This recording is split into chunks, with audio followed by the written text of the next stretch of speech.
All right. In the meantime, here we are talking these higher pressures and prices on both parties do something, but it is a midterm election year, and you got the pressure now with what's happening on the energy front. And the president set in July, at least, to go to Saudi Arabia. We're told hat in hand to get a break. Daniel Turner, the Power of the Future founder and CEO, with us on the energy side of all of this.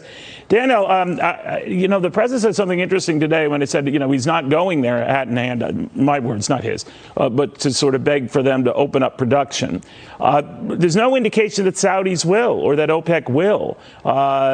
So if he leaves Saudi Arabia without them significantly increasing production, then what?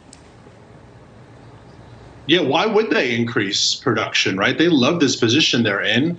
They're in a much stronger position of leverage worldwide. The Saudis are buying the world's top golfers with their newfound revenue. So there's no indication at all that they would be inclined to change the current status quo. So, yeah, the president's going without any conditions and without anything certain, and he's going to return as a total and abject failure. Now, rather than stop in D.C., what if he kept Air Force One going straight to the energy capital of the world, Houston, and he talked to those oil and gas executives? They were in D.C. last week, but he refused to meet with them. Well, so that one blew me away. That one blew me away, Daniel, because these CEOs, say well, the industry giants, and they all come because he wanted them to come. But they gather at the Energy Department, not at the White House. They meet with the energy sector, the energy secretary, not the president, and at the Energy Department. So I had my staff Google where the Department of Energy has relationship to the White House here, and I understand it's about a 28-minute walk. We don't want our president walking. I can understand that. He could take the limo. It's about a 12-minute drive, or he could just bike it. Of course, he's had some problems with the bike lately. I don't want to wish him ill. But that's an 8-minute ride. But the bottom line, we're being facetious to illustrate the point, they were right there. They were just around a few blocks from him, and he doesn't meet them. That can't be productive. No, and don't forget, these are the same executives that during the campaign he threatened to put in jail because of their role in quote unquote climate change. And then the Democrats in Congress are constantly hauling them before committee to make campaign videos, right? So what does it say about this great American industry? But is your worry, though, just to be clear, because I've had a lot of the representatives from Big Oil here, and I know they don't like the language they hear out of him, but they are almost responding in kind, saying that we can and won't work with him. How do they or should they present themselves?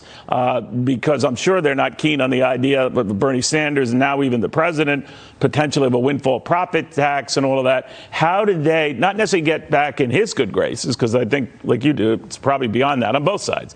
What should they do? And I know they came out with this 10-point plan, but if they were given more federal lands on which to drill for oil, would that make a big difference now, in your eyes? It would. And look, I've talked to energy executives who talk about ROW, right-of-way permitting, saying, look, we're just waiting for the paperwork to come through a Department of Interior, but it's on hold, and we've been waiting months and months. So what could they do? How could they come to terms? Maybe if they were able to sit down person to person and they could explain this side of the issue and say, Mr. President, we would love to drill on these 9,000 leases. But the next stage of drilling, the ROW permitting, is being held up by your department. What is ROW?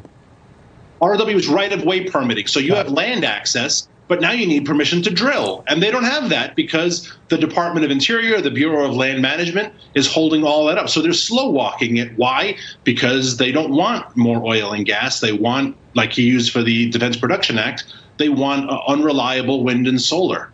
And we should explain, sometimes when you bid on a permit or a lease, it's not that you have a gusher there. You hope you do.